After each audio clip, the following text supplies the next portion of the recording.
नमस्कार, स्वागत है आपका आवाज अड्डा वीकेंड स्पेशल में। और इसमें हम पूरे हफ्ते की खबरों का विश्लेषण और अगले हफ्ते के लिए आपके दिमाग में उठने वाले सारे सवालों के जवाब देने की कोशिश करते हैं, जिससे आप बेहतर ट्रेडिंग स्ट्रेटजी और इन्वेस्टमेंट की राय बना सकें। ये महीना बहुत खास था और बाजार में अगर आप पूछे तो लास्ट वीक ना एक्सट्रीम बेयरिश का मूड था। सबको लग रहा था बाजार में पता नहीं कितनी बड़ी गिरावट आने वाली है, बहुत ज़्यादा दिक्कत है। और ऐसा बाजार ने दिखाया भी करके 200 पॉइंट नीचे, 200 पॉइंट ऊपर। अमेरिका से तरह तरह के क्यूज़ आ रहे हैं। बॉन्ड यील्ड एकदम लाइफ हाई 17-18 साल के हाइस पे चल रही। क्रूड $100 की तरफ पहुंच रहा है। इन सारे क्यूज़ के बीच में वाकई मतलब रिटेल इन्वेस्टर तो बेचारा डर ही जाता है। बड़े बड़े लोगों को भी लग रहा था कि बाजार में पता नहीं क्या होने वाला। अमेरिका में तो तमाम सारे ब्रोकरेज, गोल्डमैन सैक्स, जेपी मॉर्गन, सब ने अनाउंस कर दिया कि बहुत हालत ख़राब हो सकती है। और एक तो ये भी रिपोर्ट आई कि अगर सिस्टमैटिक फंड जो मोमेंटम चेस करते हैं उनकी माने तो कई सारे ऐसे लेवल्स टूट सकते हैं। इवेंट की अगर आपका इंडेक्स बिल्कुल फ्लैट रहता तब भी बहुत संभावना है कि वो लेवल्स टूटे और लगभग ग्लोबल इक्विटीज़ में $50 बिलियन की सेलिंग आ सकती है। इस तरह की रिपोर्ट्स भी मार्केट में दी गई। यानी एक्सट्रीम बेयरिश माहौल था। लेकिन इस माहौल में महीना कैसे ख़त्म किया मार्केट ने? निफ्टी 2% ऊपर, मिड कैप 3% ऊपर। और पूरे साल यानी 2023 कैलेंडर ईयर में देखें तो निफ्टी 8.5% ऊपर, मिड कैप 25% ऊपर और स्मॉल कैप 27% ऊपर। अब कंफ्यूज कर दिया ना मैंने आपको।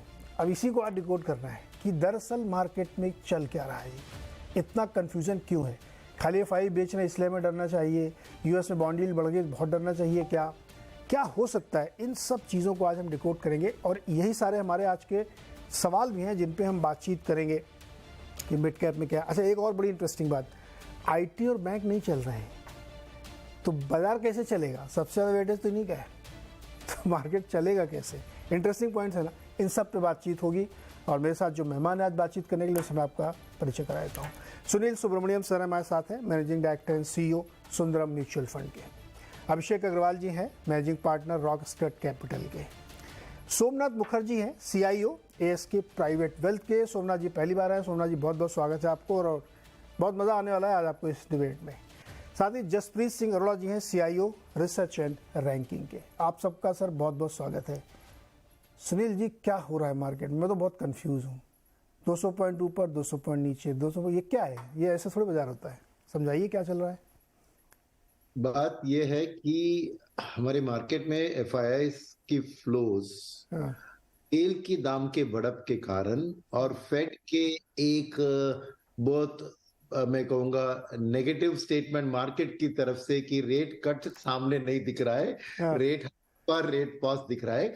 ये दोनों एक इमर्जिंग मार्केट के लिए अच्छी चीज नहीं है, मगर उसके अंदर तेल का दाम इंडिया के लिए बहुत खास रहती है क्योंकि 80% हम अपना क्रूड ऑयल का रिक्वायरमेंट इंपोर्ट करते हैं।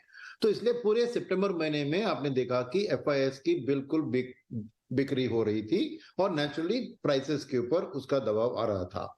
मगर 200 पॉइंट नीचे क्या, ये कारण बताया मैंने। 200 पॉइंट ऊपर का कारण है कि 16,000 करोड़ जो पैसा म्यूचुअल फंड को मिल रहा है हर महीने, और उसमें से ज्यादातर मिड एंड स्मॉल कैप में आ रहे हैं। SIP की ब्रेकअप देके तो ज्यादातर मिड एंड स्मॉल कैप में आ रहे हैं।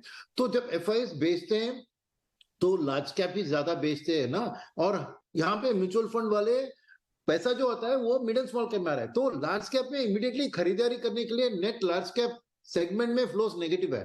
तो अगर उनको वो लार्ज कैप खरीदना चाहिए तो कुछ मिड एंड स्मॉल कैप को बेचना चाहिए। तो स्टेप 1 में जो समझिए कि FIIs की सेलिंग हुई, लार्ज कैप के दाम गिरे, फिर मिड एंड स्मॉल कैप को बेचने की कोशिश है फंड मैनेजर्स की ओर से, ताकि वो उन लार्ज कैप जो पहले थोड़े ओवर वैल्यू लग रहे हैं, आज थोड़े रीजनेबल लग रहे हैं, अच्छी कंपनियां हैं, उनको खरीदने के लिए। At the same time SIP का इंस्टॉलमेंट आ जाता है तो वही स्मॉल कैप जो गिरा उसको खरीदने के लिए 1 या 2 दिन के बाद उनको भी हाथ में मोहलत मिलता है। तो ये स्टोरी है और इसमें जस्ट एक ट्विस्ट है। वो ट्विस्ट है कि हमने डेटा देखा कि करीबन 30 से 40% जो इंक्रीमेंटल फ्लोज अप्रैल टू अगस्त आए, तो ये सितंबर में जो सेलिंग थी उसमें FIIs dedicated India mid cap funds में निवेश कर रहे हैं। तो ये एक बहुत बड़ा बदलाव हुआ है माहौल में। पहले तो एफआईएस खाली लार्ज कैप या वेरी लार्ज मिड कैप्स में निवेश करते थे, मगर अब और हमारी जानकारी ये शायद ये जापान से ओरिएंटेड एफआईएस की पैसा है कि एक India dedicated mid cap fund launch होके वो पैसा इकट्ठा करके वो, यानी आज मिड कैप में buying not only from domestic fund but FIS. और ये वाला पैसा जो है वॉलेटाइल नहीं है, क्योंकि ये मिड कैप फंड सब एक लॉन्ग टर्म तौर पर आ रहे हैं। तो वेरेस लार्ज कैप में आपको हेज फंड्स जो कि हॉट बटन एफआईएस होते हैं, जब इंटरेस्ट रेट्स बढ़ती है या तेल का दाम बढ़ता है तो इंडिया को बेचते हैं, ऑपोजिट मूव तो खरीदते हैं। तो वॉलेटिलिटी जो आती है मार्केट में वो हेज फंड के कारण है। मगर ये मिड कैप के अंदर जो आ रहे हैं वो ये लॉन्ग ओनली फंड्स है जो ज्यादातर 3-5 इयर्स की आउटलुक से आ रहे हैं, तो वो भी एक मिड कैप को सपोर्ट दे रहे हैं। इसलिए आपने जो आंकड़े बताए कि इस महीने की रिटर्न्स में भी mid cap was better than large cap, साल से अब की रिटर्न्स में भी मिड कैप और small cap are much better than large cap, in fact 3 गुना। तो यही कारण है कि फ्लोस की support mid and small cap को मिल रही है। मगर वहां पे क्या होता है कि हर एक मिड कैप स्टॉक को जाके नहीं खरीदते ना, हर एक को दाम को जज करते हैं और उस हिसाब से वो खरीदारी करते हैं। तो इसलिए गैप होता है between market correction and market recovery. तो यही है इस महीने की बात, और मैं समझूंगा कि अगले महीने भी ये ब्रॉड माहौल वैसे ही रहेगा, कुछ ज्यादा बदलाव नहीं होगा, क्योंकि इसके ऊपर आप एक दिसंबर मंथ के तक आप देखें 2 महीने तो ये हेज फंड वाले टॉप प्रॉफिट भी करते हैं, तो थोड़ी बहुत और सेलिंग उनकी तरफ से भी आ सकती है। और तेल अगर 100 पार करके 110 तक चला गया तो और भी थोड़ी दबाव आ सकती है। तो माहौल जो सितंबर से शुरू हुआ वो फॉरेनर्स की ओर से ज्यादातर सिमिलर रहेगा। मगर डोमेस्टिक में इकोनॉमिक नंबर्स, फेस्टिवल सीजन है, कंजम्पशन के नंबर अच्छे आएंगे, आपको वो अच्छी खबर आएगी, सपोर्ट फ्लोज की भी है। मगर डोमेस्टिकली अगर कोई कंसर्न की बात है वो है ये स्टेट असेंबली वाली इलेक्शन, क्योंकि वो हिंदी हार्टलैंड में सिग्निफिकेंट स्टेट्स है। तो अगर उधर रिजल्ट्स में कुछ एरा गेरा चीज हुआ तो मार्केट में वो एक अनसर्टेनिटी भी पैदा कर सकती है। ये है overall summary of the market situation. तो ये है। अच्छा, इसमें और आपको एक बात बताऊं मैं आपको, 2007 और 2023 का भी लोगों ने कंपैरिजन कर डाला।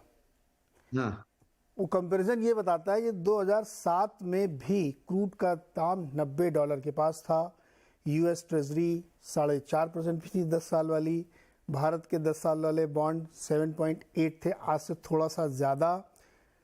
तो सिनेरियो बिल्कुल वैसा ही है या कुछ और? ये क्या है? ये भी ऐसे जैसे देखो मार्केट का जो मूड खराब होता है ना, लास्ट 10 दिन याद करिए आप सितंबर के, क्या भयानक मूड था, लग रहा था कि सब खत्म। तो उस समय ये रिपोर्ट्स आने लगती हैं। 2007 में ऐसा था, आज भी वैसा ही है, तो वैसा ही होगा। ये आपको दिखा था, आपको नजर पड़ी इस रिपोर्ट में? देखिए ये भी नजर पड़ी, और एक भी चीज है, अगर आप इकोनॉमी की हालत देखें और वेरियस सेक्टरल फंड्स की हालत देखें तो 2003 वाली बात भी अभी रिपीट हो रही है। तो एक सोच यह है कि 2003 से 8 जो मार्केट की हालत हुई थी उसकी अर्ली स्टेजेस में है। तो दोनों तरफ के ऑपोजिट रिपोर्ट्स, एक आप वैल्यूएशन और ऐसे इंटरेस्ट रेट्स की बात कर रहे हैं, वो एक चीज बता रही है, मगर इंडिया का इकोनॉमिक ग्रोथ स्टोरी आप देखें 2003 में जो था कैपेक्स साइकिल की शुरुआत और जो सिक्लिकल सेक्टर्स की अप ट्रेंड, वो इकोनॉमिक हालत इंडिया की उसी के सिमिलर है। तो वो एक काउंटर है जो चीज आप कह रहे हैं। सेकेंड बात मैं कहूंगा कि आज मार्केट को यहां से आगे कैसी सोच है, यही है, ये एब्सोल्यूट लेवल ऑफ 7.8% या $95 ये नहीं है। क्या आने वाले दिन में ये 95 110 की ओर जा रहा है या 95 से 85 जा रहा है, वो ज्यादा मायने रखती है। तो मैं ये एब्सोल्यूट लेवल्स पे कुछ मैं मायने नहीं रखता हूं, मेरे को ट्रेंड लेवल्स कैसे लग रहे हैं वो एक बात है तो देखने के लिए। तो काउंटरिंग चीज मेरे दोनों तरफ आ रहे हैं। अभिषेक अग्रवाल जी, क्या मार्केट में मिड कैप और स्मॉल कैप ने थोड़ा सा बबल बना दिया है, रिटेल को डरा दिया है? क्योंकि जब लार्ज कैप से आप कंपेयर करो तो वो 4-5 गुना उनका रिटर्न दिखता है। इवन स्मॉल कैप में तो और इंटरेस्टिंग डेटा है सर, 250 महीने का अगर आप डेटा देखें तो केवल 1 साल है जहाँ पे वो नेगेटिव, अदरवाइज वो लगातार आउट परफॉर्म कर रहे हैं। लेकिन एक झटका जब बीच में आपको याद होगा मिड कैप में आया था तो बहुत बड़े बड़े लोग हिल गए थे, 1200 पॉइंट जब एक दिन में गिरा था। उसी दिन ये डिबेट भी शुरू हो गई थी, large cap mid cap, large cap mid cap. अब अग्रवाल जी, क्या थोड़ा सा डर है, रिटेल को डरना चाहिए थोड़ा सा रिस्की हो गया है मार्केट इस समय? जी बिल्कुल नीरज जी, अगर आप ध्यान रखें, लास्ट टाइम जब मैं आपके शो में आया था तब भी मैंने कॉशन उस समय भी दिया था कि मार्केट मुझे ओवर हीटेड लग रहा है, स्पेशली जहां पे मैं बात कर रहा हूँ वो स्मॉल मिड कैप है। नाउ जो रैली है वो लार्जली इसलिए है बिकॉज एक लंबे समय तक एक अंडर ओनरशिप रही मिड एंड स्मॉल कैप में, एंड एक ब्रीफ पीरियड कुछ 24 महीने तक एफआईआई की कंटिन्यू सेलिंग थी अक्रॉस द सेक्टर्स। तो वहां पे कुछ मूड ऐसा बना नहीं था तेजी का कि जहां पे कोई मिड एंड स्मॉल कैप में बाइंग हो।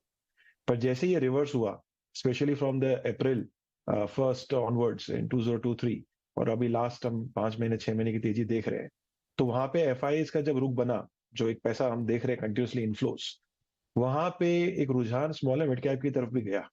और जिस तरह के क्वांटम का पैसा इस समय आया, वहां पे क्योंकि ये ऑफकोर्स एक कम लिक्विड वाली जगह है, ज्यादा ओनरशिप नहीं है, प्रमोटर ड्रिवन अभी भी है, तो ये रश में ये हश हश जैसा कुछ हो रखा है जहां पे इतनी बड़ी तेजी हमने देखी है।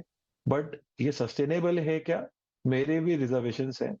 एक साल में एक इंडेक्स लेवल पे 25% का रिटर्न, इसका मतलब एक पोर्टफोलियो लेवल पे, जो कि टिपिकली इंडेक्स से तो कम ही ओनरशिप होती है वहां पे, मेरे हिसाब से कहीं नहीं करके भी 40% से 50% होगा, जो कि इतने कम पीरियड के अंदर में इतना बड़ा रिटर्न नॉर्मली मार्केट के प्रेसिडेंट में नहीं है। तो मुझे लग रहा है यहाँ पे कंसोलिडेशन आएगा, हमें डेफिनेटली कॉशियस और होने की जरूरत है। मार्केट एक लंबे व्यू के लिए इंडिया कभी भी खराब दिखेगा नहीं, मगर इस समय तो डेफिनेटली हर जगह हर कोई इंसान पार्टिसिपेट कर रहा है, एंड कुछ पास्ट की डेटा या पास्ट का माहौल जैसे हमने पहले भी देखा है इंडिया में होता हुआ, डेफिनेटली मुझे भी लगता है कि कुछ ऐसी बातें हो रही हैं, एंड हमें डेफिनेटली थोड़ा कैश में रहना चाहिए एंड सेलेक्टिव बाइंग करनी चाहिए। सो मेरा तो ये नजरिया बनता है कि overall mid and small cap is good to be there, but जैसे कहते हैं ना कि ज्यादा शुगर डायबिटीज क्रिएट कर देती है, तो मुझे लग रहा है जो ज्यादा हॉट मनी जो फ्लो हो रहा है यहाँ पे, वहां पे दिक्कत आ सकती है। वहाँ पे दिक्कत आ सकती है। सोमनाथ मुखर्जी जी जो है एएसके प्राइवेट वेल्थ के सीईओ हैं, और सोमनाथ जी ने बहुत बढ़िया से रिसर्च भी की है। सोमनाथ जी, ये मिड कैप की वजह से मतलब सारा ठीक रहा, मिड कैप के ऊपर फोड़ा जा रहा है आजकल, मार्केट रिस्की है, महंगा है, बड़ा हो गया है, क्या है वाकई ऐसा? डरना चाहिए लोगों को? जी एक्चुअली आप अगर मार्केट को देखें तो ये बहुत आसान है कह देना कि ये मिड कैप बहुत ज्यादा चल गया है, स्मॉल कैप बहुत ज्यादा चल गया है, वैल्यूएशंस इनकी काफी बढ़ गई हैं। आप अगर तुलना करें निफ्टी लार्ज कैप से ज्यादा हो गई हैं, लेकिन आप अगर डेटा देखें ऐसा कोई बहुत ज्यादा आगे नहीं बढ़ा है। आप अगर लॉन्ग टर्म एवरेज देखें, जितना long term average multiples mid cap की होती है, आप 10-15 साल का डेटा देख लें, आज उससे थोड़ा ज्यादा है। लेकिन जितना एवरेज मल्टीपल निफ्टी का होता है उसका भी आज थोड़ा ज्यादा है। और आप बनस्पत वो भी अगर देख लें कि अर्निंग्स ग्रोथ क्या हुई है मिड कैप और जो छोटी कंपनियां हैं, इमर्जिंग जो कॉर्पोरेट्स हैं, उनकी अर्निंग्स ग्रोथ पिछले 2-3 साल में काफी ज्यादा है। और इस साल भी निफ्टी पैक से बहुत ज्यादा, ऑलमोस्ट 2x दुगनी अर्निंग्स ग्रोथ दिखाई है मिड कैप्स में। तो बिल्कुल फंडामेंटल डेटा में ऐसा कुछ नहीं है जो कहता है कि मिड कैप में बहुत ज्यादा रिस्क आ गया है as compare to large cap. जो 2007 और 2017-18 वाली बात और कंपैरिजन आती है, उसमें एक बहुत बड़ी गलती ये है कि जब हम मिड कैप स्मॉल कैप की बात करते हैं तो लोग इंडेक्स की बात करते हैं। जाहिर है जब मार्केट्स की बात होती है तो ज्यादातर लोग इंडेक्स देखते हैं। आप अगर 2007 का स्मॉल कैप इंडेक्स देखें और मिड कैप इंडेक्स देखें और 2023 का आज का स्मॉल कैप और मिड कैप इंडेक्स देखें, उनमें 70-80% फर्क होगा। तो हम ये वो कहते हैं ना अंग्रेजी में एप्पल्स टू एप्पल, ये एप्पल टू एप्पल नहीं, ये एप्पल टू कस्टर्ड एप्पल वाली कंपैरिजन है 2007 और 2023 की। तो ये करने का कोई बहुत ज्यादा मतलब नहीं है। इससे अच्छी आर्टिकल्स लिखी जा सकती है, अच्छी डिस्कशंस हो सकती है, लेकिन जो इन्वेस्टर्स हैं, जिनको इन्वेस्ट करना है, उनके लिए बहुत ज्यादा इसमें कोई इंसाइट नहीं है। इंसाइट तो उसमें होती है कि आप अगर देखें जो जो कंपनियां हैं, जो स्टॉक्स हैं जहां पे एक्चुअल इन्वेस्टमेंट्स आ रही हैं, जैसे सुनील ने कहा कि ज्यादातर मिड कैप और स्मॉल कैप की इन्वेस्टमेंट या तो रिटेल से आती है या फिर रिटेल से ही आती हैं वाया म्यूचुअल फंड्स। जो SIPs या बल्क फ्लोज आते हैं small and mid cap mutual fund से, यहीं से ज्यादातर मिड और स्मॉल कैप्स का फ्लोज आता है। तो आप अगर उसको देखें, उन फ्लोज में ना तो कोई गिरावट है, ना ही इसमें ऐसा कोई बहुत कुछ बदल गया है। जो कंपनियां हैं, मिड कैप कंपनियां हैं, बहुत ज्यादा कुछ बदल गया है कि हम ये देख सकते हैं कि इनकी अर्निंग्स ग्रोथ अभी अचानक कम हो जाएंगी, या इनकी वैल्यूएशंस दुगनी तिगनी चौगुनी हो गई है। ऐसा कुछ नहीं हुआ है। अगर आप एक्चुअल इन्वेस्टेबल यूनिवर्स को देखें, इंडेक्स के बजाय अगर एक्चुअल इन्वेस्टेबल यूनिवर्स को देखें, जो 100-150 स्टॉक्स जहां पे ज्यादातर म्यूचुअल फंड्स इन्वेस्ट करती हैं, उसमें ना तो परफॉर्मेंस में ना ही उनकी वैल्यूएशंस में उतना ज्यादा कोई जिसे कहते हैं कि वैल्यूएशंस हैव रन आउट और run ahead of earnings growth, ऐसा कोई सिचुएशन अभी आया नहीं है। तो हमें नहीं लगता कि इस मौसम में बहुत ज्यादा कोई जरूरत है कि एक के बजाय दूसरे, वो जो रोटेशन की बात होती है, वो करने की। हाँ, ये बात जरूर है कि सिस्टमिक रिस्क जो हैं वो बढ़ गई हैं। ऑयल प्राइसेस ऊपर हैं, इंटरेस्ट रेट्स जो आप अगर याद करें जनवरी फरवरी में हम बात कर रहे थे, तो फेड फंड्स फ्यूचर्स बोल रहे थे कि इस साल 4 रेट कट्स होंगी। इस साल तो एक भी रेट कट नहीं हुई। अभी अगले साल कब रेट कट होगी और कितनी होंगी, उस पर भी अभी काफी चर्चा हो रही है। और फेड फंड्स फ्यूचर्स तो अभी कह रहे हैं कि सिर्फ 2 रेट कट्स होंगी अगले साल। तो ये एक बड़ा फैक्टर है। एट द मार्जिन भारत में कंजम्पशन कितना होल्ड ऑन करेगा, ऑफ कोर्स अभी ये त्योहार का मौसम आ रहा है, तो इसमें थोड़ा सा we will see some tailwind there, लेकिन कितनी देर तक सोमनाथ जी, आप ये कह रहे हैं कि एक ही ब्रश से पेंट ना किया जाए, क्योंकि अगर फ्लैगशिप में रिस्क है तो उतना ही रिस्क फिर मिड कैप में भी है, उसके आसपास ही है, उससे बहुत ज़्यादा नहीं है। आपने जो अपनी रिसर्च में वैल्यूएशन का चार्ट दिखाया है बड़ा इंटरेस्टिंग है सर, कि 2020 में जो मल्टीपल्स मिल रहे थे मिड कैप को, उससे आधे से थोड़ा सा ज़्यादा इस समय है, और निफ्टी में भी लगभग उसी के हिसाब से है, 24 से 18 19 के आसपास आ गए। और ये ट्रेडिशनली पिछले 10-15 साल का अगर डेटा देखें तो मिड कैप हमेशा उससे ऊपर मल्टीपल पे ही चला है। हमेशा मिड कैप का मल्टीपल भी ऊपर रहा है और अर्निंग्स ग्रोथ भी ऊपर रहा है, और जो एवरेज आज की डेट में है, हाँ, वो बहुत ज्यादा फर्क नहीं है लॉन्ग टर्म एवरेज से। हाँ, लॉन्ग टर्म एवरेज से बहुत ज्यादा नहीं है। तो इस हिसाब से अगर देखा जाए तो बहुत ज्यादा डरने की जरूरत नहीं है। कुछ एक एक्सेप्शंस हो सकते हैं कि जैसे कोई स्टॉक 5-10 गुना हो गया, तो वैसे तो बहुत सारे IT स्टॉक भी हैं जो 70 के मल्टीपल में मिल रहे हैं लार्ज कैप में, उनको क्या करेंगे आप? सुनील जी कुछ जोड़ना चाह रहे हैं, बोलिए सुनील जी। और एक फर्क है कि टिपिकल लार्ज कैप इन्वेस्टमेंट जो FIs की तरफ से समझिए, और एक टिपिकल मिड कैप जो एक मिड कैप फंड मैनेजर या एक लॉन्ग ओनली फंड खरीदता है, इसमें फर्क ये होता है कि लार्ज कैप का कॉल 1 साल 1.5 साल ऐसे साल में होता है। इसलिए जो मार्केट देखती है ना 1 ईयर फॉरवर्ड पी, वो कुछ ना कुछ मायने रखता है कि वैल्यूएशन में कैसी लग रही है against long term average, against other emerging market, against world market, ऐसी बात।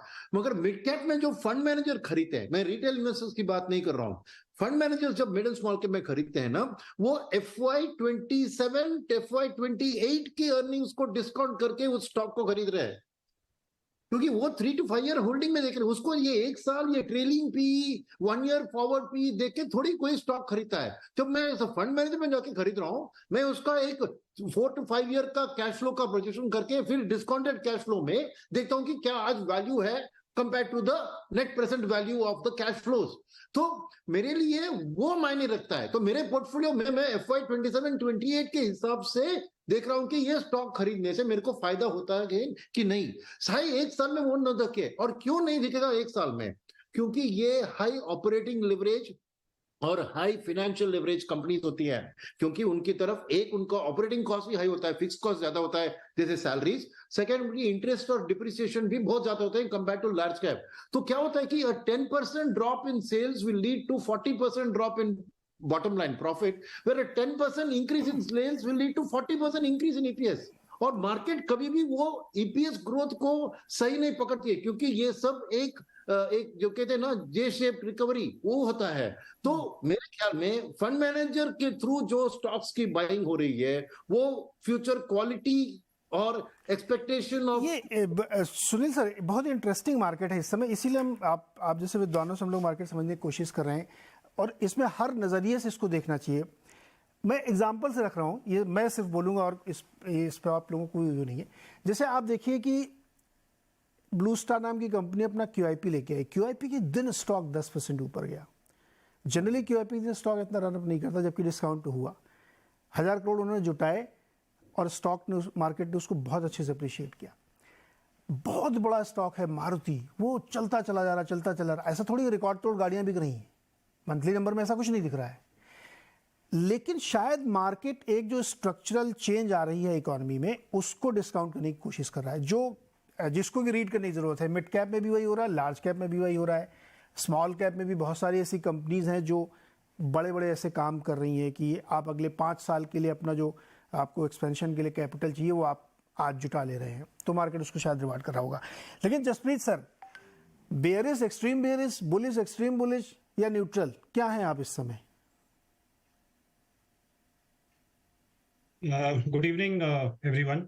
Mid cap on a lighter note, mid cap small cap सब बात हो रही है, तो ऐसा लग रहा है large cap, very large cap, mid cap fund managers के बाद finally small cap fund manager के मौका मिला है बात करने को। मैं तो पूरे मार्केट में कह रहा हूँ, आपको जहां से दिल करे वहां से बोलिए। नहीं, चूंकि ठीकरा फोड़ा गया था मिड कैप के ऊपर, इसलिए हमने मिड कैप को बीच में रख दिया।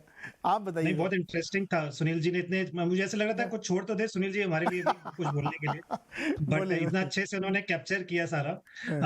बट हमारा मल्टी कैप फंड है नीरज जी, तो एट ऑल टाइम्स हमें select mid cap, select small cap, select large cap ढूंढते रहते हैं।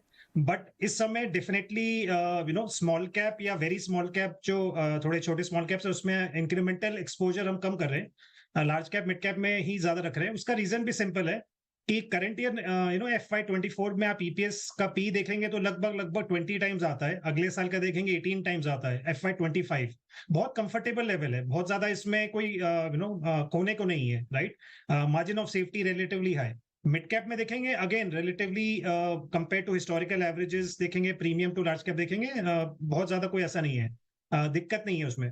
दिक्कत या रिस्क कहाँ है ज्यादा, स्मॉल कैप या माइक्रो कैप में? वहां पे भी थोड़ा आई वुड से कि सर्टेन पॉकेट्स में जो मुझे यूफोरिया ज्यादा दिखता है, defence, PSUs, railway, capex stories, जो बीच में एक फेज आ गया था EMS, राइट, इलेक्ट्रॉनिक्स के रिलेटेड है, वो नए जो ये इस तरह का ट्रेंड आ रहा है जो काफी टाइम से या तो चले नहीं है या एकदम ही नए उभर के आए हैं वो पॉकेट्स, उधर थोड़ा यूफोरिया ज्यादा है। एक पॉइंट मैं जरूर ऐड करना चाहूंगा, हम लोग ये जरा कैश कितना है PMSs जो हमारे डायरेक्ट कंपटीटर्स हैं या other advisors in the country, वो 10 से 20% की रेंज में है, कुछ केसेस में तो 25 से 30% भी रहा है in the last 2 months, right. अब ये सारे PMSs, ये सारे advisors, they can't sell, right, वो इतने ऑलरेडी कैश में, वो क्या बेचेंगे? तो इंक्रीमेंटल सेलिंग उतनी है नहीं मार्केट में, और जो भी नया पैसा आता है, सुनील जी ने बताया, वो सारा फिर अब्सॉर्ब होता है तो मार्केट में इंपैक्ट आता ही है उसका।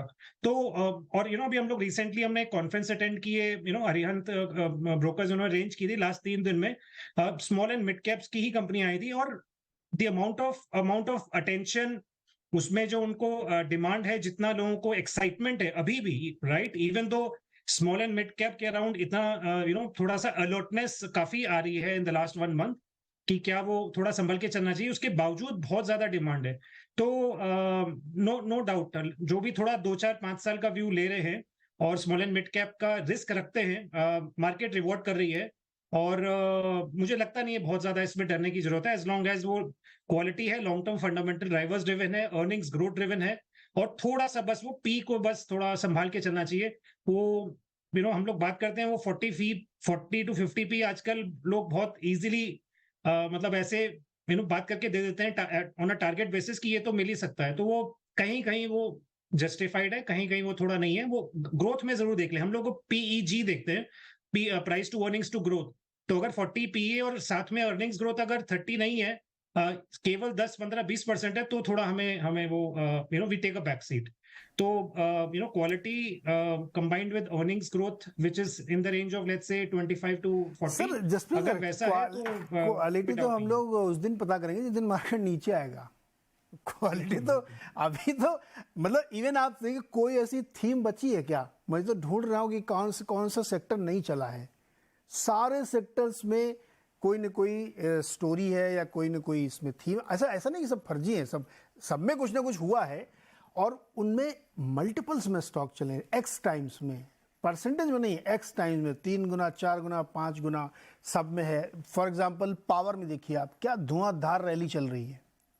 उसका रीजंस भी है कि भाई पावर की डिमांड बहुत है, और अब सितंबर में पीक डिमांड चल रही है, जो जून में होती तो सितंबर में चल रही है। अभिषेक, ये एक बात बड़ी आपकी गहरी है, ये जो सेक्टोरली इतना ज़्यादा ओवर वैल्यूएशन हो जाता है, या लोग एकदम कूद के कुछ भी मुझे ले लेना है, इर्रिस्पेक्टिव कि मिड कैप लार्ज कैप कुछ भी हो, वहाँ पे फिर मैंने बताया ना, सितंबर के आखिरी 10 दिनों में सबको याद आ रहा था कि यार वैल्यूएशन देखना चाहिए भाई, है ना, वैल्यूएशन कंफर्ट नहीं है मुझे ये बातें उस समय होती हैं। इसके बीच में मुझे एक रास्ता चाहिए। जो बात अभी मुखर्जी जी ने कही, जो सुनील जी कह रहे हैं और जो आप कह रहे हैं, उसके बीच में कहीं एक कांटा बैठना चाहिए। अभिषेक जी देखिए, मार्केट में तो सदाबहार तेजी लगेगी लोगों को, उसमें तो कोई डिनाइल नहीं है। मैं अगर लॉन्ग टर्म फंड चला रहा हूँ तो मेरे लिए तो प्राइमरी रॉ मटेरियल पैसा है, और वो पैसा मेरे साथ बना रहे और आता रहे, ये हमेशा चाहूंगा। बट एक इन्वेस्टर के लिए उसका एग्जिट रूट क्या है वो ढूंढता है। सो पॉइंट बीइंग कि देखिए, मार्केट के अंदर में टाइमली प्रॉफिट बुक करना इंपॉर्टेंट है। मैं ये नहीं कह रहा कि इंडिया की स्टोरी खत्म हो गई, कि यहाँ से और तेजी नहीं आएगी, मगर आप सोचेंगे 12 महीने तक कि मार्केट आगे बढ़ता रहेगा, तो ये तो कहीं नहीं होता है। मुझे लग रहा है एक लेवल पे आपको थोड़ा सा अभी कैश रखना चाहिए। थोड़े स्टॉक्स जहां पे आपको पता है कि इतनी ज्यादा रनअप हो चुकी है, वहां पे आप कुछ प्रॉफिट बुक करके रखिए, कैश में रहिए। मुझे लग रहा है आने वाले 6 से 12 महीने में आपको वापस अपॉर्चुनिटी मिलेगी इन्वेस्ट करने के लिए। दूसरी बात है, हमें नहीं भूलना चाहिए कि इलेक्शंस आ रहे हैं, और अब से स्टेट से लेके जो हमारे नेशनल लेवल पे जो होना है, जहाँ पे मैं देख रहा हूँ कि बहुत लोगों की नर्वसनेस दिख रही है। Although everybody wants the same government to come in the next term also, but in elections you never know what can happen. तो नर्वसनेस मार्केट में भी दिखेगी। तो अभी के लिए क्योंकि एक माहौल, पैसे आ रहे थे तो वहां पे रैली देखने को मिली, तो वही अभी दिख रहा है। बट अभी एफआईआईज ने भी जो है माल काफी बेचा है, और आप देखेंगे कि वही ट्रेंड के बेसिस पे कितनी फास्ट तरीके से हमने करेक्शन देखा। सो मुझे लग रहा है क्योंकि इतना बड़ा रन अप इतने शॉर्ट टर्म में हुआ है, तो करेक्शन भी उतना ही स्टीप आ सकता है। सो ये मोर ऑफ अ कॉशन है rather than saying that the story is over. Second, as far as sectors are concerned, I think so banking and IT sector remains the backbone of any economy, especially for India. वो definitely एक रहेगी। अभी जो जिस तरह से हम देख रहे हैं कुछ चीजों को सेक्टर्स में, मुझे लग रहा है कि ये थोड़ा सा ज्यादा हो रहा है, एंड एक थोड़ी सी नॉर्मेलिटी आ जाएगी तो फिर आपके पास वापस से क्वालिटी स्टॉक सिलेक्शन, जिसके भी पोर्टफोलियो में जिनको जो अच्छा लगता है, वहां पे आपको एक बेटर प्राइसिंग मिलेगी एंटर करने के लिए। बिकॉज अल्टीमेटली आप किस प्राइस पे बाय करते हो और फिर हाँ मार्केट जाता है, वही आपका रिटर्न है। अगर आप हाई पे ही सब कुछ लेने जाएंगे, ज्यादा एलोकेशन कर देंगे, तो रिटर्न कैसे बनेगा? बहुत जनों ने 2008 के पीक में पैसे लगाए थे, और हम क्योंकि ये चर्चा कर रहे थे कि कुछ फिगर 2008 के भी हम कंपेयर कर रहे थे, तो जितना मुझे याद है, और मैं तो अपनी पोर्टफोलियो की बात कहूंगा, 2008 के पीक पे जो इन्वेस्टमेंट्स हुए, specially before the crisis happened, उनके भाव आने में 4 साल लगे थे। अब आज के माहौल में तो किसी को याद रहेगा नहीं, क्योंकि मंदी के अंदर में सब कुछ याद रहता है, तेजी के टाइम पे हम सब भूल जाते हैं। तो एंट्री पॉइंट अगर आपकी थोड़ी सी ज्यादा एक्सपेंसिव हो जाती है, तो वो भाव आने में बहुत समय लग जाता है। सो इसलिए इंपॉर्टेंट भी है कि थोड़ा थोड़ा प्रॉफिट बुकिंग करना चाहिए, इस माहौल में तो मुझे लग रहा है कि बिल्कुल ही कर लेना चाहिए। करेक्ट। सोमनाथ जी, एक चीज़ बताइए, आपने जो अपनी पूरी रिसर्च की मिड कैप वाली, एक इन्वेस्टर जो रिटेल इन्वेस्टर है, जो मिड कैप और स्मॉल कैप उसको बहुत पसंद आते हैं, उस पर उसका ज़्यादा दिलचस्पी होती है, उसको एक दो पॉइंट जो बहुत कॉशियस रहना चाहिए कि इस बात का ख्याल आप हमेशा रखें किसी भी बाजार में, अगर आप मिड कैप या स्मॉल कैप आपको बहुत पसंद आते हैं, तो चूंकि आपने लंबी रिसर्च की, तो आपके हिसाब से एक दो पॉइंट्स क्या हो सकते हैं जो बहुत ज़रूरी, जिनको ध्यान में रखना चाहिए? हाँ, मैं एक पुराना शेर है वो याद आ गया इस पे कि उम्र भर एक ही भूल करते रहे गालिब, धूल चेहरे पे थी हम आईना साफ करते रहे। तो जो रिस्क जो है ना वो कहीं और है, और ज्यादातर जो बातें होती है वो कहीं और होती है। जो रिस्क है वो सिस्टेमिक रिस्क आर देयर। चाहे वो ऑयल प्राइस का रिस्क हो, चाहे वो global macro, specially US macro का रिस्क हो, और काफी लोगों को ये लोग और काफी लोग ये सोच नहीं रहे, यूएस का ये रिस्क नहीं है कि रिसेशन कब आएगा। ये हम पूरा साल, ये पूरा 2023 हम सोचते रहे अभी रिसेशन आएगा, अभी रिसेशन आएगा। ये हो सकता है कि कोई रिसेशन ही ना हो, और ये सॉफ्ट लैंडिंग हार्ड लैंडिंग की जो बात हो रही है, ये हो सकता है कि there is a scenario of no landing at all. आप अगर देखें, थोड़े दिन पहले जेपी मॉर्गन के सीईओ जेमी डायमन आए थे, वो कह रहे थे कि ये हो सकता है कि इंटरेस्ट रेट जो यूएस फेड फंड्स रेट है वो 5% की जगह 7% नॉर्मल हो जाए, किसे पता। तो रिस्क जो है वो सिस्टेमिक है, और जब सिस्टेमिक रिस्क आती हैं उसका जो इम्पैक्ट है वो पूरे मार्केट पे पड़ता है, पूरे बाजार पे पड़ेगा। ऐसा कोई बहुत ज्यादा फर्क नहीं होगा कि अच्छा यहाँ पे कम होगा, यहाँ पे ज्यादा होगा, थोड़ा बहुत है स्पेशली स्मॉल कैप्स में, क्योंकि वहां पे लिक्विडिटी का थोड़ा चैलेंज है। बट ऐसा कोई जो जो जब इन्वेस्ट करते हैं, इसीलिए रिटेल इन्वेस्टर्स जब इन्वेस्ट करते हैं उनको ये सोचना चाहिए कि क्या वो इतना वक्त दे सकते हैं उस इन्वेस्टमेंट को कि ठीक से सोच लें कि जिसमें वो इन्वेस्ट कर रहे हैं वो ये सिस्टेमिक रिस्क को कैसे झेल पाएगा, और उसकी जो अंडरलाइंग फंडामेंटल्स है उस कंपनी की वो कैसे बढ़ेंगी अगले 1-2-3 सालों में।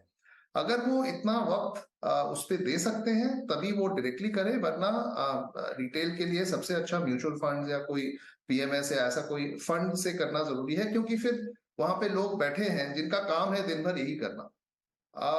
तो मुझे लगता है कि रिस्क जो है वो ज्यादातर सिस्टेमिक मैक्रो रिस्क हैं। उसमें हिंदुस्तान का खुद का रिस्क भी जुड़ा हुआ है।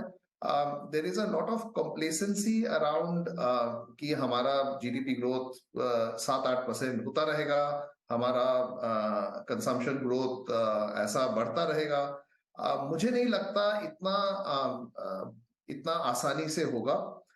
ये जो प्राइवेट कैपेक्स की बात हो रही है, हम पिछले 3-4 सालों से ये बात सुन रहे हैं, हम जैसे लोग बोल भी रहे हैं कि प्राइवेट कैपेक्स होगा, प्राइवेट कैपेक्स होगा। काफी जो कॉन्फ्रेंसेस होती हैं उनमें से ये सब उभर के भी आता है कि हो रहा है, लेकिन अगर आप फिर से डेटा देखें, ऐसा कोई डेटा नहीं है जिससे ये साबित हो कि प्राइवेट कैपेक्स में बढ़ोतरी हुई है। अगर कुछ है तो private capex has settled down to a much lower base than we have seen in the first decade of the 21st century. तो और जो बढ़ा है पिछले 1-2 सालों में वो है पब्लिक कैपेक्स। सरकार की तरफ से जो कैपिटल एक्सपेंडिचर है उसमें काफी बढ़ोतरी हुई है, और वहां पे काफी काम भी हो रहा है। और थोड़े बहुत स्टॉक्स, अभी किसी ने बोला रेलवेज, डिफेंस, वहां पे थोड़ा सा वो जो पब्लिक कैपेक्स में बढ़ोतरी हुई है उसका भी इम्पैक्ट आया है। लेकिन प्राइवेट कैपेक्स में जो रिकवरी की लोग बातें करते हैं वो अभी बात ही है, वो अभी स्टोरी है, लेकिन अभी डेटा आंकड़ों में उसका कोई रिफ्लेक्शन दिख नहीं रहा। तो हमारी जो रिस्क्स हैं वो मैक्रो वाली हैं, लेकिन हमारी जो अपॉर्चुनिटीज हैं वो माइक्रो वाली है। हर एक सेक्टर में, आपने कहा कि सारे सेक्टर चले हैं, सेक्टर्स नहीं चले हैं, सारे सेक्टर्स में 2-2, 3-3 ऐसी कंपनियां हैं जो चली हैं उसके, और सबके चलने के अलग अलग कारण भी हैं। जैसे आपने पावर सेक्टर की बात की, वो 10-15 सालों से पावर सेक्टर वो कुछ आप उन स्टॉक्स को देख लें, 10-15 सालों से कुछ नहीं किया था। तो अभी अगले पिछले 1-2 साल में शार्प 3-4 गुना, 5 गुना, 6 गुना बढ़ोतरी हुई है। Just catching up with a very long term under performance in the past.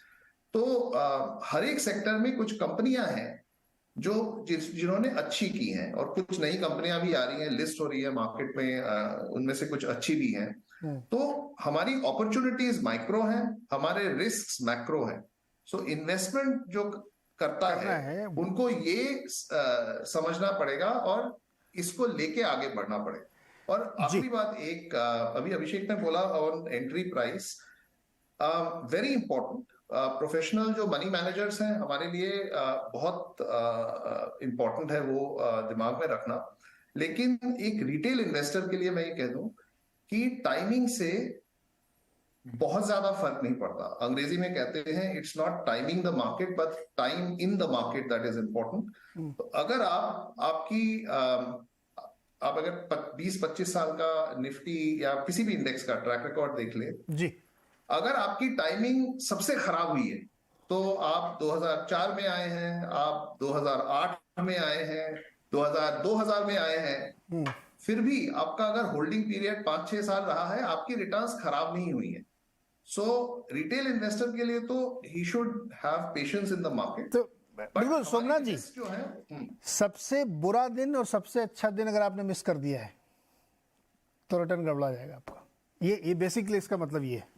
2020 में भी अगर आप मान लीजिए 2018 में इन्वेस्टेड थे या 2020 में इन्वेस्टेड होते कोविड वाले बाद में, तो आप रिटर्न देखिए, या 2008-7 में जो पीक बना था, जिसने उस पीक पे मतलब 25 दिसंबर 2007 को जिसने निवेश किया होगा, और आज वो कैलकुलेट करके उसका रिटर्न भी 2-3 गुना हो चुका होगा, राइट। तो giving time to the market is very important. Entry कब आप ले रहे हैं इससे ज़्यादा इंपॉर्टेंट कि कितना समय आप दे रहे हैं। तो एक बेस्ट डे, एक वर्स्ट डे को आपको शायद ध्यान रखना चाहिए, दोनों आपके उसमें इंक्लूडेड होना चाहिए।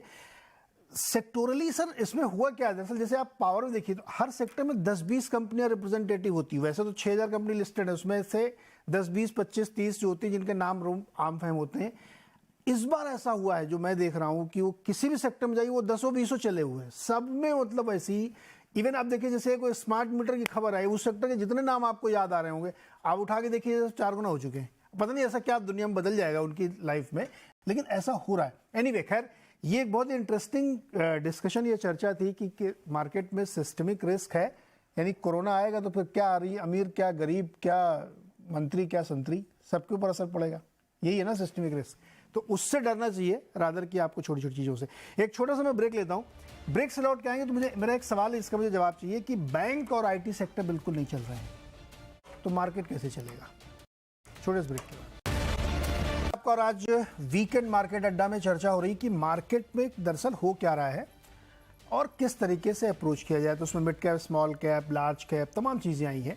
अब एक और बड़ा इंपॉर्टेंट सवाल है कि हमने पिछले काफ़ी समय से हम लोग देख रहे हैं कि IT सेक्टर पे अंडरवेट हैं। म्यूचुअल फंड, PMS, इंडिविजुअल, जिसको भी पूछो कि IT उसको भी अच्छा नहीं लग रहा है 2-3 क्वार्टर तक। और बैंक में भी लार्ज कैप वाले बैंक आप देखिए हिल नहीं रहे हो। तो ये जो दो सबसे बड़े सेक्टर, सबसे ज़्यादा वेटेज रखने वाले सेक्टर है मार्केट के, और वही नहीं चल रहे तो मार्केट कैसे चलेगा। जसप्रीत जी, कैसे चलेगा मार्केट जब यही नहीं चल रहे हैं IT और बैंक? बैंक में उतना टेंशन नहीं है, बिकॉज अभी रीसेंट डेटा देखें, जैसे कल जो आया 15% का क्रेडिट ग्रोथ है, बहुत, और एक्सपेक्टेशन भी ब्रॉडली ये है कि अगले 1-2 साल मजबूती बनी रहेगी as long as GDP 7% plus minus रहेगा। तो आई एग्री, वो जो top 3 large private sector banks और एक जो टॉप PSU बैंक है, उसका ही शेयर इतना बड़ा है कि वो वो नहीं चलता तो पूरा index, specially the number 1 giant जो भी मर्जर होके और भी बड़ा हो गया है, वही नहीं चलेगा तो फिर इंडेक्स कैसे चलेगा। तो बट आई थिंक उसमें इतना बड़ा वो नहीं है, it will catch up reasonably soon. ज्यादा आई थिंक सोच या फिर इंडेक्सेशन अंडरवेट ओवरवेट जो ज्यादा वो है troubling, which is on the IT side. और जो कल जैसे एक्सेंचर का आया है बोथ रिजल्ट का जो ट्रेंड है एज वेल एज आउटलुक का जो ट्रेंड है वो बहुत ज्यादा एक्साइटिंग नहीं है, इनफैक्ट न्यूट्रल भी नहीं है। तो अब वो अलग बात है कि ये पूरा कैलेंडर ईयर चला गया, रिसेशन नहीं आया है, भले वो ठीक है, बट टुवर्ड्स द एंड उम्मीद थी कि थोड़ा ग्रीन शूट्स उभर के आए for the next calendar year, जो एटलीस्ट नहीं आ रहे अभी तक। और आप रिसेंट हमने जितनी भी कमेंट्री सुनी है आईटी कंपनीज के साथ, सब बोल रहे हैं कि सब ठीक है, 10-15% ग्रोथ के अराउंड रहेगा। जो लार्ज कंपनीज हैं वो जरूर they are still struggling for a variety of reasons, चाहे वो कॉस्ट ऑप्टिमाइजेशन स्ट्रेटजीज कंपनीज अपना रही हैं, कंसोलिडेशन चल रहा है, या growth rates US, Europe, some large part of Asia उतनी अच्छी नहीं है। तो आईटी में आई वुड से जरूर one has to be very very cautious. Bank I am not very disturbed और व्हाटएवर, उसमें अपॉर्चुनिटीज बहुत है नीरज जी। बैंक्स और द एंटायर बीएफएसआई में इतनी अपॉर्चुनिटीज है, एनबीएफसी, नॉन लेंडिंग, तो उसमें कहीं ना कहीं वो अल्फा बन जाता है, वो for multi cap PMSs and funds like us वो अपॉर्चुनिटी मिल जाती है। आईटी में जरूर दिक्कत आती है, बट इंडेक्स पे ऑब्वियसली वो एक कितने समय तक दिक्कत लग रही है अभी आईटी में? अभी कितना और समय लगेगा ठीक होने में? आईटी में कितना समय लगेगा? कितना और आपको लगता है कितने और क्वार्टर तक प्रॉब्लम ये रह सकती है? ये मेरे ख्याल से तो 2 quarter one will have to wait out, so which means कि क्वार्टर 2 की कमेंट्री ऑब्वियसली जो भी आएगी, and the earliest, I mean अगर मैं ऑप्टिमिस्टिक व्यू लूं तो I would say Jan end, which is like the start of end of quarter 3, but realistically बात करें तो वो quarter 4 हो ही जाएगा, because उससे पहले तो मुश्किल लग रहा है आईटी को to come back to a reasonable rhythm. एक बार के लिए एक बाउंस बैक जरूर आता है, बीच में आता भी रहता है, ऐसा नहीं है कि ये इट्स बीन अ लैगर्ड कंटिन्यूअसली, एक महीना वो बीच में बाउंस बैक देता है, बट वो सस्टेन नहीं करता है। तो सस्टेनेबल वाली जो एक बात है वो मेरे को लग रहा है कि some time in that JFM quarter ही आएगी at the earliest, if at all. Otherwise, maybe sometime even after that. जी, सुनील जी आपका क्या व्यू है आईटी और बैंकिंग में? मेरे ख्याल में आईटी में अभी भी हवा थोड़ा है, क्योंकि मेरा एक स्लाइटली लॉन्गर टर्म पर्सपेक्टिव से मैं उसको ट्रैक कर रहा हूं। तो क्या हुआ कि कोविड के पहले आईटी का एक प्रेडिक्टेबल ग्रोथ रेट था, और वो एक हाई सिंगल डिजिट, लो डबल डिजिट ग्रोथ को मार्केट डिस्काउंट करके उसका जो वैल्यूएशन था एक सेफ्टी सेक्टर के ओर था। फॉरेनर्स भी ज्यादा निवेश कर रहे थे हमारे आईटी में, वैसा था। कोविड के टाइम में क्या हुआ, सडनली अरे वापस Y2K का समय आ गया, global transformation, internet of things, ऐसी बातें करके आईटी को एक ग्रोथ सेक्टर में सडनली कन्वर्ट करके उसकी पी रेशो में एक्सपेंशन बहुत हो गई थी कोविड फेज में। अब उसके बाद जो सिचुएशन कोविड के बाहर आए हम, फिर रशिया यूक्रेन क्राइसिस आई, तो वर्ल्ड की स्लोडाउन है, तो मेरे लिए वो बाइंग जो हो रहा था आईटी में, इससे ज्यादा गिरावट आनी थी, क्योंकि पैसिव फ्लोस जो आते हैं ना ईटीएफ के जरिए, वर्ल्ड की मूव देखिए फ्लोस ज्यादातर पैसिव बन गए। तो उस पैसिव फ्लो जो इंडिया की ओर, एक इंडिया इमर्जिंग मार्केट ईटीएफ इसमें आती है, तो आईटी को खरीदारी का सपोर्ट मिल रहा था। इसलिए जो हवा बनी थी कोविड के फेस में, उतना गिरावट नहीं आने दिया। तो मेरे ख्याल में उस स्थिति को अभी भी मेरे ख्याल में आईटी में थोड़ी गिरावट आ सकती है, क्योंकि एक लॉन्ग टर्म आईटी को वापस अपना एक stable systemic growth of high single digit, low double digit, उस स्टेज में आके जो वैल्यूएशन उसका हक बनता है वो आने में अभी भी टाइम लगता है। और मेरी सोच सेम है जैसे जसप्रीत कह रहे थे कि end of the JFM quarter और मे बी समटाइम ड्यूरिंग अप्रैल में जून क्वार्टर में ही थोड़ा बहुत करेक्शन के बाद ही वो लेवल एक रीजनेबल लेवल पे आएगा। तो आईटी में मैं अंडरवेट हूं। मानते हैं कि ऐसे वक्त में इंडिविजुअल कंपनीज दूसरी कंपनी से मार्केट शेयर छीन सकती है, तो स्पेसिफिक स्टॉक स्पेसिफिक बाइस तो हो सकते हैं, मगर ओवरऑल एज ए सेक्टर मैं मानता हूं कि 2 क्वार्टर के लिए दबाव रहेगी। बैंकिंग में भी मैं सहमत हूं जसप्रीत के साथ कि बात बनती है कि क्या ओवर बाइंग हुआ है, क्योंकि लार्ज कैप इंडेक्स में इतना हुआ है तो करेक्शन का असर भी उधर दिखता है, फ्लोज के असर भी दिखता है, और बड़ी दिग्गज में जो एक मर्जर हुआ है उसके कारण ओनरशिप ऑटोमेटिकली डबल दिख रहा है एक ही स्टॉक में, तो थोड़ा बहुत पैरिंग हुआ है। मगर ब्रॉड सिनेरियो आप देखें तो 2 चीज बनती है, एक नेट इंटरेस्ट मार्जिन थोड़ी घटने की दिख रहे थे, इसलिए थोड़ा उधर दिलचस्पी कम हुआ था। मगर मैं क्या कह रहा हूं कि भले ही नेट इंटरेस्ट मार्जिन थोड़े गिरे, क्रेडिट ग्रोथ इतना है कि प्राइस इंटू क्वांटिटी कहते हैं ना, यानी निम इंटू लोन बुक, वो एब्सोल्यूट ईपीएस ग्रोथ को प्रोटेक्ट करेगी और बैंक्स की अच्छी ग्रो करेगी। तो मेरे ख्याल में अभी भी बीएफआई स्पेस में आप खरीद सकते हैं, आपका डाउनसाइड रिस्क लिमिटेड है और अपसाइड भी है। मानते हैं कि सिक्लिकल सेक्टर की तरह आप 30-40% पर एनम रिटर्न को एक्सपेक्ट नहीं करना चाहिए, मगर एक सॉलिड डबल डिजिट रिटर्न अभी भी आपको बीएफएसआई बैंकिंग स्पेस से मिल सकता है और उसमें डाउनसाइड रिस्क भी मेरे ख्याल में प्रोटेक्टेड है, क्योंकि माहौल जो हो रहा है कि इमीडिएट शॉर्ट टर्म में ये फेस्टिवल सीजन और आने वाली समर में आपको कंज्यूमर ड्यूरेबल्स जो ईएमआई के थ्रू खरीदारी होती है, ऑटो सेक्टर में जो गाड़ियां खरीदते हैं, हाउसिंग में, ये सब एक रिटेल लेंडिंग को थोड़ी सपोर्ट और बिल्डअप देंगी। और कैपेक्स साइकिल जो अगले 2-3 साल में बढ़ती हुई दिख रहे हैं, वहां पे भी लेंडिंग का जो ग्रोथ है वो ज्यादा होगा और अल्टीमेटली बैंक्स की एब्सोल्यूट प्रॉफिट्स एक अच्छी दिशा में बढ़ती जाएगी और आपको अच्छा रिटर्न सर इस लेवल पे भी बन सकता है। स्प्रेड का चैलेंज रहेगा, क्योंकि इंडिया की जो प्रॉब्लम हो रही है ना कि अभी मान लीजिए आरबीआई कुछ नहीं कर रहा है, पीक हो गया रेट और डिपॉजिट आप हाई रेट पे ले रहे हैं बैंकों के सामने, तो जब वो गिरना शुरू होगा तो थोड़ा स्प्रेड का इशू आएगा।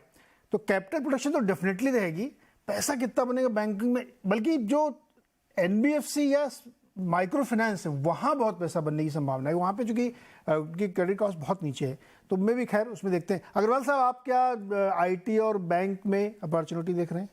क्योंकि ये सबसे इस समय इग्नोर्ड सेक्टर, लोग कहते हैं ना अगले 6 महीने देखो ना, अभी क्यों देख रहे हो, तो मैं तो इसलिए मैंने पूछ लिया पहले जसप्रीत जी से कि और कितने महीने रुकना है, तो उन्होंने कहा 6 महीने, तो हमने कहा ठीक है, उसके आगे की बात बताइए, खरीदा जाए क्या, लोग देखें इस तरफ? अग्रवाल साहब, मुझे लग रहा है कि बिकॉज बाकी जगह पे एक तरफा तेजी चल रही है, तो ये सेक्टर जो कि एक टाइम पे एक सेफ नेट जैसा देखते थे, वहां पे अटेंशन कम है, पर इसका मतलब ये नहीं है कि ये सेक्टर में परफॉर्मेंस नहीं है या ये सेक्टर चलेंगे नहीं। तो यहाँ पे मुझे लग रहा नहीं है कि मैं कोई नेगेटिव व्यू के साथ बैठा हूँ। यहाँ पे चॉइस की बात आ जाएगी कि हम किस तरह के सेक्टर को या स्टॉक को देख रहे हैं। मैं आपकी बात से सहमत हूँ, जहां तक बैंकिंग में आपने जैसे कहा कि ट्रेडिशनल बैंकिंग को छोड़ के अगर हम एनबीएफसीज, माइक्रो फाइनेंस, इंश्योरेंस और जैसी कंपनियों को अगर हम देख रहे हैं, तो डेफिनेटली यहाँ पे एक सस्टेनेबल ग्रोथ है and they are delivering that. यहाँ पे मार्जिन भी बेटर है, तो जो मार्जिन प्रेशर की आपने बात कही, यस, जहाँ पे एक बैंक टिपिकली एक बहुत सेफ बेट लेने की कोशिश करता है, तो वहां पे ऑफकोर्स उनकी लेंडिंग रेट्स भी कम होती है एंड डिपॉजिट कॉस्ट के सामने फिर उनका निम जो है वो एक रीजनेबली सिंगल डिजिट में बहुत ही नैरो माइंड में रहता है। और थोड़ा सा भी इतनी बड़ी बुक के अंदर में जहाँ पे भी कॉम्प्रेशन आता है, तो डेफिनेटली उसकी इम्पैक्ट हमको बॉटम लाइन में दिख जाती है। बट अदर देन दैट, इतने बड़े वाइड सेक्टर में फाइनेंशियल में अगर हम देखें, तो इन जिन सेक्टरों की मैंने नाम कहे, वहां पे they are having a bigger spread and still, क्योंकि वो लेंडिंग ही थोड़ी सी ज्यादा रिस्क लेके करते हैं अगेंस्ट द बैंक, तो वहां पे एक उनको ग्रोथ भी मिलती है, वो अनटैप मार्केट में भी प्ले कर पाते हैं और मार्जिन भी बड़े रहते हैं। सो बैंकिंग फाइनेंशियल सेक्टर में मेरा तो ये कहना है कि इस पे लॉन्ग रहना इंपॉर्टेंट है, इसमें एलोकेशन कर सकते हैं। आईटी की जहां तक बात है, इस बार for change, I mean normally मैं हमेशा मिड एंड स्मॉल कैप को सपोर्ट करता हूँ आईटी कंपनीज में, बट इस बार मेरा रुझान लार्ज कैप कंपनीज पर है। मुझे लग रहा है कि इस समय इस तरह के मार्केट में लार्ज कैप आईटीज के साथ जाना ज्यादा बेहतर रहेगा, क्योंकि उनकी कैपेबिलिटी है अपने बिजनेस को प्रोटेक्ट करने की, मार्जिन को प्रोटेक्ट करने की, बिकॉज द साइज फैक्टर जो आता है। देखिए, US and Europe both are definitely not in the greatest shape as we would have known. Post COVID Europe तो डेफिनेटली डिक्लाइनिंग ट्रेंड पे ही है, एंड यूएस के अंदर में जो है कहीं कुछ जैसी बात होती रहती है। सो यहाँ पर मुझे लग रहा है कि आईटी अगर सेक्टर प्ले करना है तो लार्ज कैप आईटी कंपनीज को देखना चाहिए, एंड जहां पे हम बात करें बैंकिंग की, तो वहां पे beyond PSU and private banks जो बाकी अदर स्पेस है वहां पे देखना चाहिए। इंटरेस्टिंग है। तो जहां पे अच्छी अपॉर्चुनिटीज है बैंक और फाइनेंस में, उसके हम लोगों ने डिस्कशन किया और पूरे मार्केट को समझने की कोशिश की कि चल क्या रहा मार्केट में, तो काफ़ी हद तक चीज़ें क्लियर हुई। और सोमनाथ जी, आपका बहुत शुक्रिया, और कि आप पहली बार आए और आप आते रहिए सर, होपफुली ये हमारे दर्शकों को बड़ा फ़ायदा मिलेगा, बहुत सारी क्लैरिटी मिलती है। हमारे बाकी सारे मेहमान आते रहते हैं, उम्मीद करते हैं कि काफ़ी क्वेश्चंस आपके सॉल्व हो गए होंगे। ऐसे ही अगले हफ्ते फिर कई नए इश्यूज़ को हम लेके आएंगे और आपकी समस्याओं का हल करने की कोशिश करेंगे। बहुत बहुत शुक्रिया आप सबका सर, हैप्पी वीकेंड, एंजॉय करिए, हेल्थ का ध्यान रखिए और हो सके तो कोई बढ़िया सी एक मूवी देखिए। बहुत बहुत शुक्रिया।